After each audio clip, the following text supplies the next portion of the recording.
Македонскиот јазик е имал улогата на национален јазик уште пред да стане службен со познатото решение на АСНОМ и затоа аргументирано може да се тврди дека официјализирањето на македонската азбука и на македонскиот стандарден јазик не е некаква вештачка конструкција, рече председателот на МАНУ академик Живко Попов во својот говор по повод денот на академијата. Попов зборуваше за настаните кои му предходеле начинот на кодификацијата што се случил пред точно 80 години, за кој вели дека е логичен след на долговековниот и временски континуитет на јазикот и неговите дијалекти, што го прават уникатен. Побара од државните институции целосно да го имплементираат законот за македонски јазик. Борбата за зачувување на македонскиот јазик не може да кажеме дека е завршена. Таа мора да трае и да продолжи пред меѓународните институции за човекови права, бидејќи неговата официјална употреба од страна на деловите на македонскиот народ во соседните земји е оневозможена со превземените обврски со подпишаните меѓународни договори. Законот за македонскиот јазик е донесен со задоцнување и затоа државните институции треба да вложат многу поголеми усилби за негова соодветна имплементација.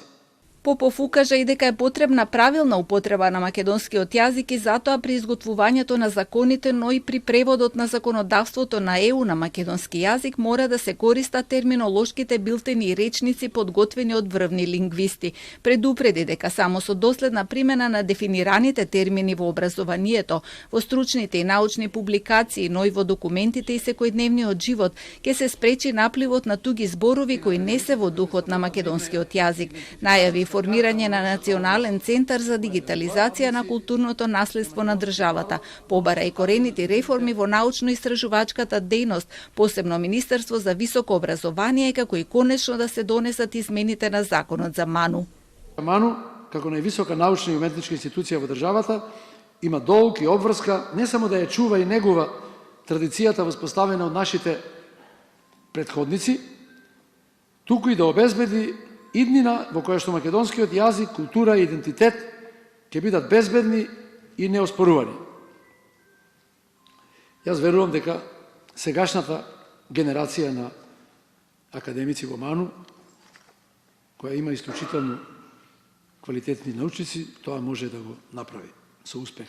МАНУ во моментов работи на 75 научно-истражувачки проекти од разни области, предвидена и обемна издавачка дејност, 27 периодични и 40 посебни изданија. По усвоената национална стратегија се очекува академијата да се вклучи во изработка на заеднички проект со владата, од кој треба да произлезат приоритетни документи за развој на државата до 2050 година.